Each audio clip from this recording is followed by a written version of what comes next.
When you're looking for shortcuts, I can just emphasize, don't take them. Enjoy the journey and realize that we grow and we learn from everything, including pain and disappointment and failure. And that will make you stronger in the long run than somebody that's had the easy path.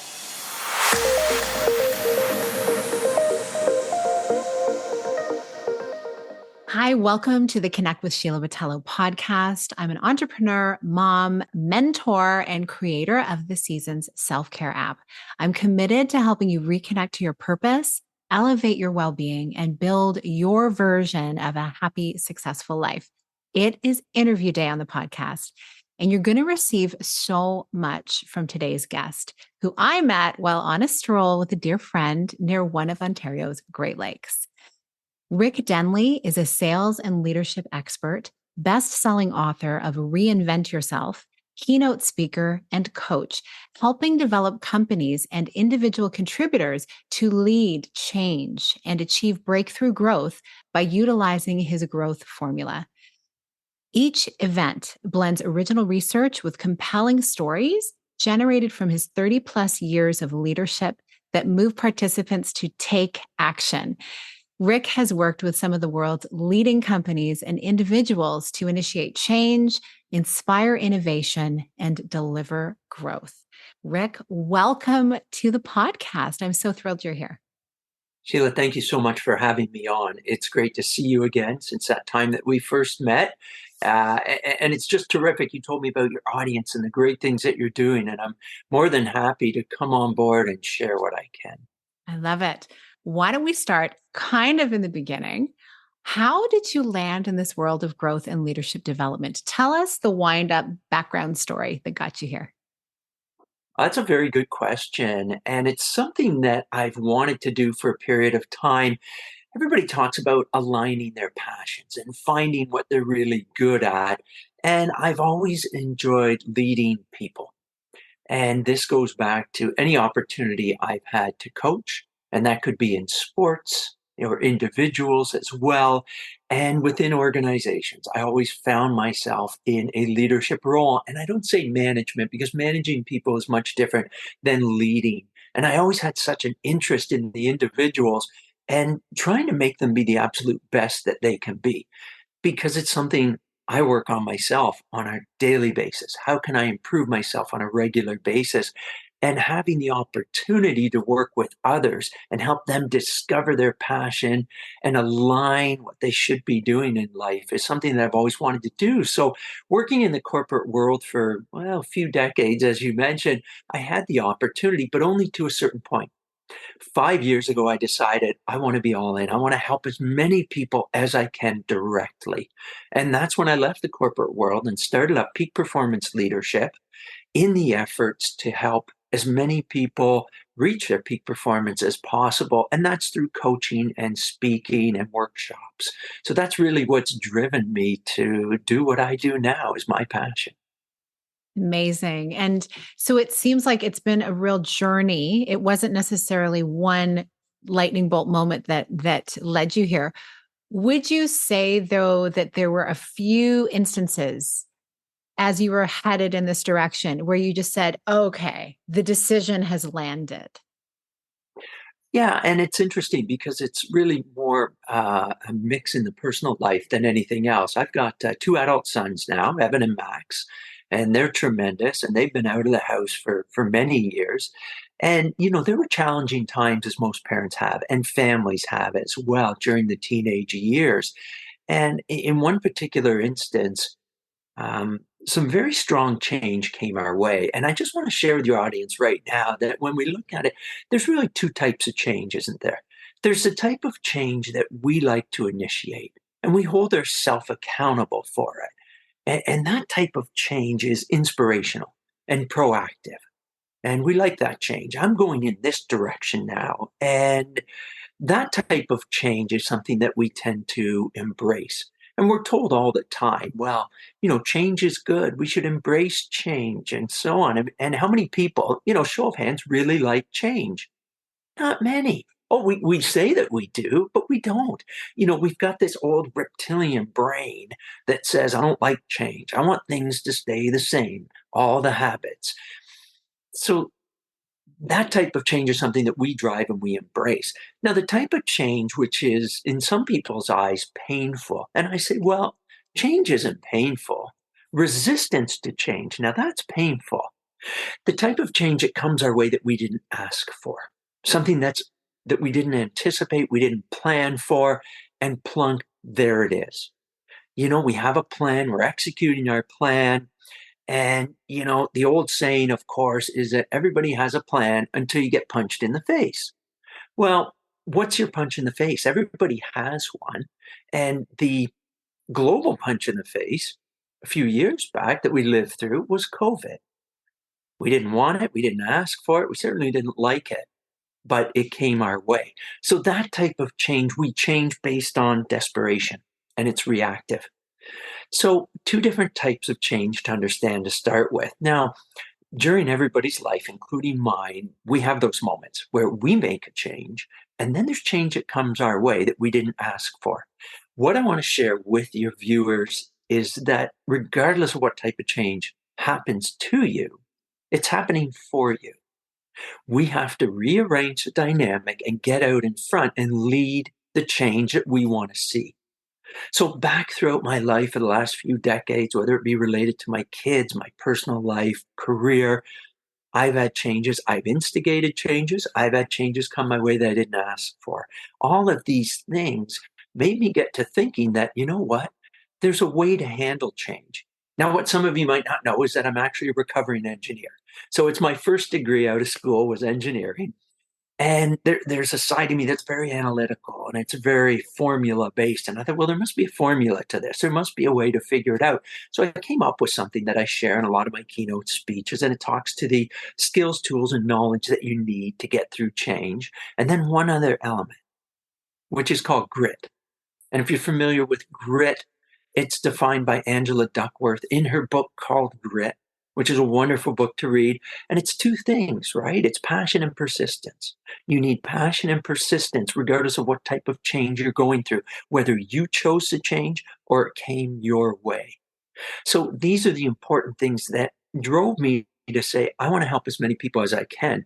And it's not that I've got the silver bullet type of solution, but you did mention my book. And if I can bring it up now, the book Reinvent Yourself, it's all about that. It's to help people, regardless of what mess they're cleaning up, what mission they might be on, or what type of direction they're taking. And it's got a formula in there, and it addresses many of the common issues that I found people go through during change in an effort to obviously make their life better, which is what you mentioned, Sheila. How do we make people the best they can be? How can we have the happiest, most successful life possible? So I'm not sure if I answered your question, but I had a lot of sharing in there. I love what you said. And that's the beauty of these conversations is they take us places that I don't think we could ever really plan. And when you mentioned those two types of things that can happen to us that we can either react to or we can actually initiate. I think so many people have these experiences, and if they haven't yet, they will, right? If they're young enough, maybe they've not. Maybe things have been kind of smooth. But then, Mm, obviously, like you said, the last few years really showed it to us what's possible. And what it yeah. was for me, what really began my journey of wanting to create a community of women to elevate their self care was when my sister was diagnosed with sarcoma cancer back in 2013. And it was very brief. She really went after it hard with the chemo and passed within 6 weeks of starting that treatment. And it So was a sorry. shock. Thank you. It was just such a shock. She was only 42 and had two little boys. And I tell this story a lot because this was the impetus for me saying, okay, we can know all the things that we need to do. We can try all of these things. And yet life can still come along and maybe serve us up something we're not expecting. And Yeah. yet we still have a choice with how we respond. And my choice was to take that experience and her life and her memory and use it as a catalyst to really help many other women and families and children and Yeah. right all of us. Yeah. So and then a few years later that's when I decided to do this podcast. Um so I really feel like what you're saying, this choice we have, we don't choose the Yeah. victimization that can come our way, but we can Right. choose whether to remain there. And Yeah. So I really appreciate that. And so I'd Mhm. love for you to share, how has this manifested for you in the types of things you're doing? I know you do keynote speaking, you do Yeah. masterminds, which I'd love to Mhm. hear kind of what your flavor is, and then the coaching. What do you feel like?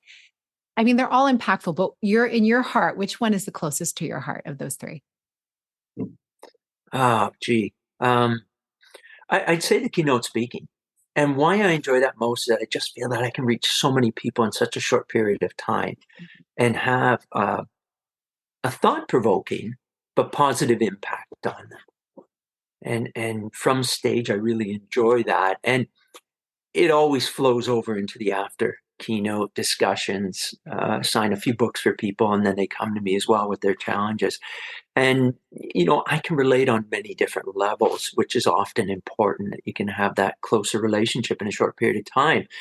Within the family dynamic over the years, we've had bouts of depression and anxiety and things not unlike others that have come our way. And how do you deal with those and move forward through that type of change? So that came our way. And, I think it's about people learning to lead when they can. And leadership is something that I speak on. And I speak to corporate groups about leadership. I, talk to associations, and then I talk to individuals. And there's two areas in leadership on individuals that I like to share. One is leadership of yourself. Again, similar to change, you have to get out front. You're responsible for it at the end of the day, nobody else. And to your point, Sheila, you said, well, you can't play the victim, and you really can't. Everybody's going to have challenges in their life. Some will seem bigger than others, but everybody will come across them. How you react and respond and move forward and lead your way through them is essential. And if you do have a gift and you've learned a way to do that, it's your obligation to lead others and help others as well. So I take that opportunity whenever possible to share leadership. And I continually learn about leadership as well. And it's so important. If I can share a story with you, it was 4 years ago, and it was my first amateur fight. I decided at plus 50 to take up boxing. But it combined two loves, which is athletics, pushing myself out of my comfort zone, and also philanthropy. So this particular event was Fight to End Cancer. And it was based here in Toronto, and the money and proceeds go towards Princess Margaret Hospital, one of the five best hospitals in the world for cancer research and treatment. So I thought, okay, we need to get the word out there. So it's awareness and funds raising that we were doing. We trained for 8 months as a team, and we had great coaches.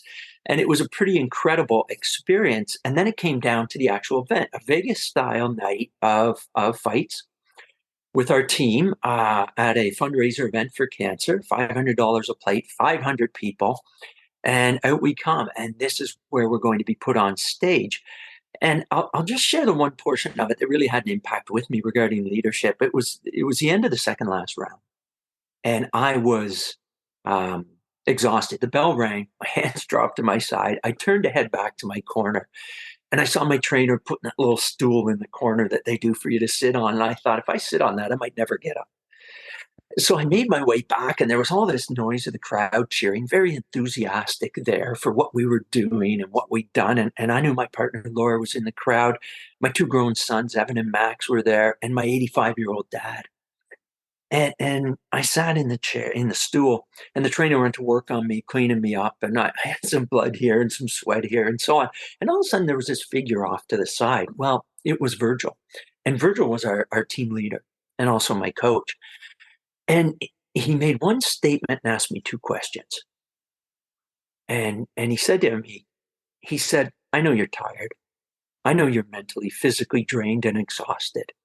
And I kind of nodded my head as I tried to catch my breath, as I was practically hyperventilating despite all my training. And then he asked me a question. He said, why are you here? And I said, well, to win. And he said, you're here to fight for those who can't. And I thought, yeah, he's right. My God, you're right. I mean, we went to visit cancer victims in the hospital and met the doctors and the great work that they do. And then he asked me another question. He said, whose name is on your dedication plaque? And I said, my mom's. He said, why? I said, breast cancer. Excuse me. And and I looked up at him and I nodded. And and the bell rang for the final round. I leaped up out of that stool into the middle of the ring. And before I knew it, my opponent and I were really at it. We were, I was energized. We were fighting, we were boxing, we were doing what we were trained to do toe to toe. Now, unlike the other rounds where a lot of it was slipping punches, ducking, and blocking, we were just toe to toe. The enthusiasm that had generated, the adrenaline was there. Before we knew it, the bell rang for the final round and it was over. I collapsed into my opponent and him into me. And I think we were holding each other up is really what we were doing at the end of it. But we congratulated each other because we had fought and beat cancer that night. And that was what it was all about. And I thought about what happened in the round in between in the intermission and my leader and my coach. And you know what he did, Sheila? He did three important things that leaders should be doing now. He humanized the situation and showed empathy for me. And we need that now as leaders. We all do. Yeah. That's very important to us. Then he aligned my passion with my purpose by reminding me why I was there, fighting for those who couldn't, right? And then the final thing that he did was reignite my fire. And those three things to me, if you can do that for yourself, if you can do that for others, then you should be doing it. And that to me is what leadership is all about right now. Yeah, you can go out and teach all the skills, tools, and knowledge that they need, but you need to do those three other things: humanize the situation through empathy, align people's passion with what their purpose is that they've discovered, and then finally reignite their fire, because we all need that at times. So I just want to share that story with you and your viewers. Well, now I know why keynote speaking is your favorite thing because it's evident. It's just like something bubbles up from within Mm, you as you're sharing. And there's something about we learn through reading, we learn through, yeah, seeing, listening to people, we learn through being a part of something, a greater crowd getting a message. And I feel like yeah, that's so powerful because I stepped into that story with you. And I mm, think you've spoken to so many hearts who have encountered people like, yes, with cancer in their families, in their friendships, whatever the case, yeah, and so many people dealing with so many other struggles yeah, where that is exactly what we need. We need our fire ignited.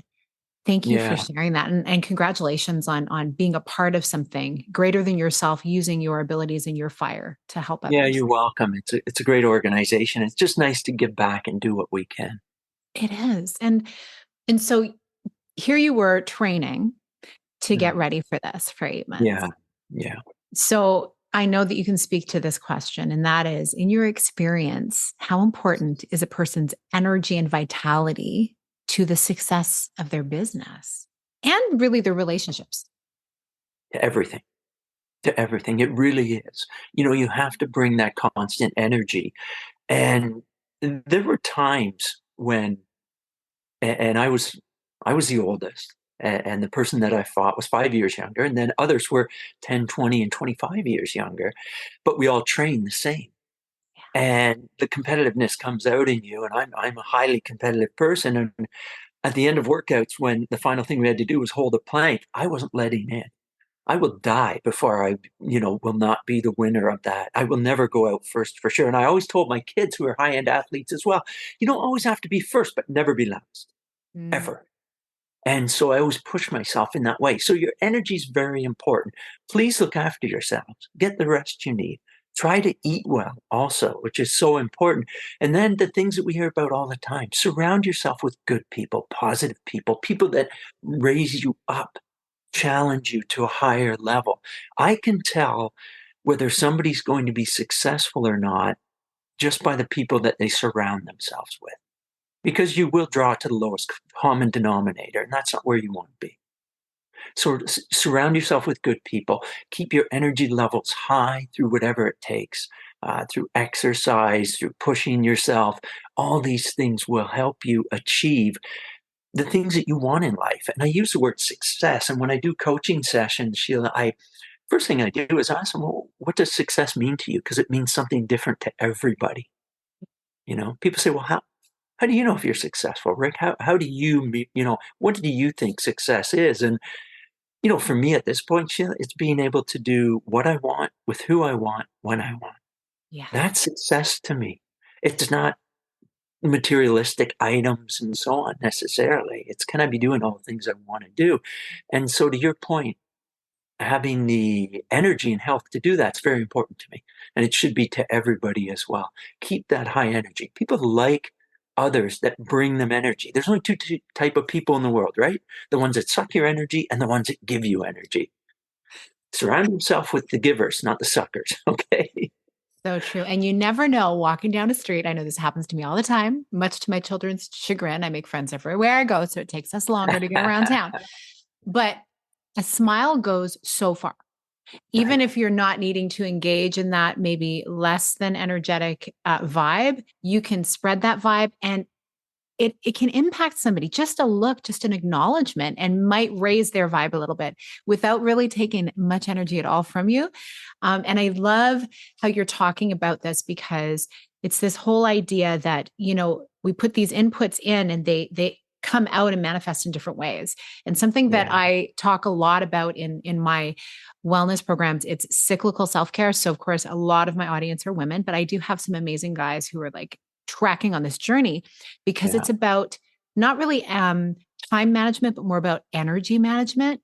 And you said Hmm. something really powerful, and that was talking about your version of success, of being able to do what you want, when you want, with whom you want, and where you want as well, because you got a Yeah. few different places you live. True. And so for women, and really for guys too, although women, like, we cycle differently, it's knowing your energy so that, hey, Mhm. when you are in a high energy time of the month, Yeah. the year, the season, go Yeah. for it. And then Right. also build in the rest. And I know that you do that. If you live by a beach and you have a dog, you know how to refuel yourself and to Mhm. to Mhm. to have that downtime. What is your favorite downtime? Well, you mentioned one of it. It's certainly it's walking Rusty, and he's here right now with me and by my side often. Yeah, gotta love Rusty. And yeah, it gives me time. People say meditate, and I think meditation can be anything you want it to be. If I'm away from work and I'm walking Rusty, and there's fresh air outside, and there's people around me to smile at and move on, that's my meditation, if you will. I don't have to sit in a room with a chakra and stuff to get that. So that's really important to me. The other thing is definitely physical activity. It helps me in so many different ways and many people. And you learn that it can be such a strong preventative as well as prescription for people, whether it be whatever ailments you might have, including depression and other things. So, staying active is very important to me. I happen to live near a lake, and when the weather's nicer, paddleboarding something that I took up, which is new and interesting to me. Still do a bit of the fight training and things. I played hockey for over 50 years. I don't play hockey anymore. And that was a big change for me. But, being an agent of change and the fact that I speak on it, there was a bit about me that said, well, you can't give up hockey. You've done it so long. And I said, but if you don't, you won't be able to do other things. Mhm. So that time management is important. And the final piece I want to touch on that you asked, you made such a great point, is that everybody has different energy levels, and that's okay. We call it the theory of a third, right? A third, a third, a third, third of the time. And I've had the opportunity to work with and speak with Olympic athletes and pro athletes and teach them as well that mentally, as long as you're on track a third of the time, you can be mediocre and even down the other two thirds. But when you're on that third that you're on, be on. Be 100% on and give 100% of your efforts. We even go through that during the day. I coach people on the fact that we all have a green, red, and an amber zone during the day. Find when you're green and go with it. Some people are morning people, some people are midday, some are the end of the day. Find that, and when you're there, go with it. When you're not, relax. There's not a problem. You cannot be and shouldn't be on 100% all the time. Everybody needs time to rejuvenate. I have people, Sheila, come to me and say, my God, you're always so energetic and on and that. How do you always stay so positive? I don't. I don't. I have times when I'm not positive. I have times when I'm down and things like that. It's natural and it's normal.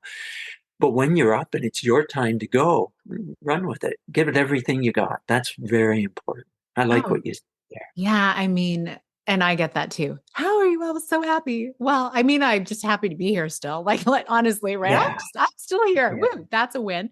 Yeah. And that's why our bodies were designed to sleep and be in, Mhm. like, we're forced into downtime every day. And if we look outside, that's why there's no leaves on the trees right now. Those roots, those trees are sleeping so that they Yeah. can start and be their most productive. And my oak tree can grow like even more this year. Like it's Right. incredible when you watch an oak tree grow. It's like it seems to take forever. Then all of a sudden Yeah. it's exponential and it's a giant. And I love It's true. barefoot earthing underneath it in the summertime. Oh, And yeah. so, yeah, it's all about, like you say, that awareness. And I love the traffic light idea that you have. That's Yeah. a wonderful way of thinking of it. And Yeah, I it is. actually, you would love to hear this, being a hockey guy. I Mm. actually spoke the other day to someone whose or age 10 hockey coach was Don Cherry.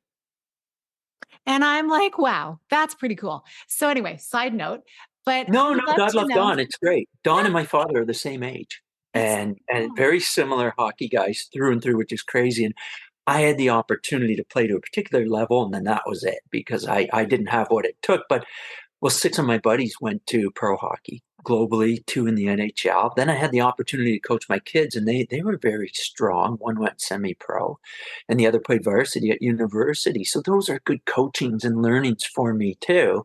And we take something from everybody that coaches us. There's always something good to take. Some are terrible leaders and coaches. Find the good in it and move on and realize what the bad was. And as I say to people, as you become better yourself, whether it be coaching, mentoring, leading, you're really a mosaic of everybody that's touched you and impacted you.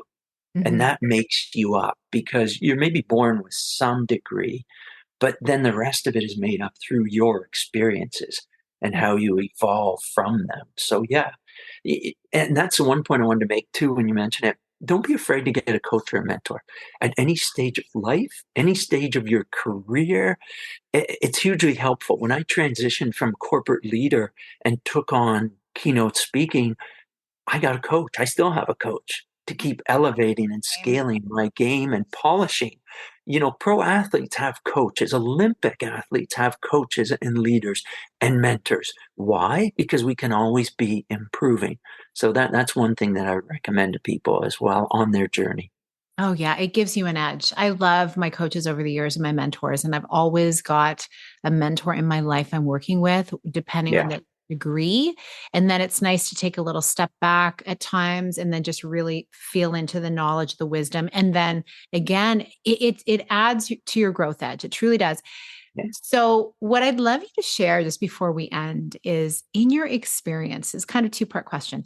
In Hmm. your experience, how important is people looking at when they're trying to go after a goal, okay, like a road to success in their business, let's say, or in their career? How important is to be mindful of taking too many shortcuts? And what are some of the shortcuts that you have seen people try to Hmm. take along that road to success? Mhm. Boy, that's a good question. And one I'm not sure that I've been asked before. It's inherent in us as humans to take shortcuts because we want the easy way. We want the easy path. And I'll tell you, there isn't one. And if you're going to get to where you're going and be the way that you want to be when you arrive, you have to take every shot, every barrier that comes your way, every punch, and react and respond and move forward past it and learn from it. So, you know, when you're looking for shortcuts, I can just emphasize don't take them. Enjoy the journey and realize that we grow and we learn from everything, including pain and disappointment and failure. And that will make you stronger in the long run than somebody that's had the easy path or parachuted into it. They just won't have the same staying power that you do. And I'll go back to that word grit. They just won't have the same grit coming into it if they had an easy go. So I don't know what the shortcuts and things might be that people want to take, but I'll say avoid them. Go the long route, take your time on your journey, and realize that you have more time than you think too, for the most part. Yeah. And I think, it's true. Like we may not know what the future holds, but we do know we have now. And so, what are we doing with now? And like you Mhm, say, just enjoying it because we'll never get now again. And that's why I love these conversations because I'm forced to just drop right in. And I often mhm. like never want the conversation to end. Yeah. And yet it's just this feeling of presence, like being in the present moment. Rick, Yeah. this has been such a delight. I would love for you Thank to you, Sheila. share where can people find and follow you and what are some things coming up for you right now that they Oh, can find? great. Thank you. Yeah, you can find me on LinkedIn for one area. I'm on Instagram under Denley Rick. And then my website's simple. It's my name, www.rickdenley.com. And there's a lot of information that I pop up there for people to see. I put blogs up as well of things that I'm doing so they can follow me on a regular basis. I mentioned the book. They can find that on Amazon.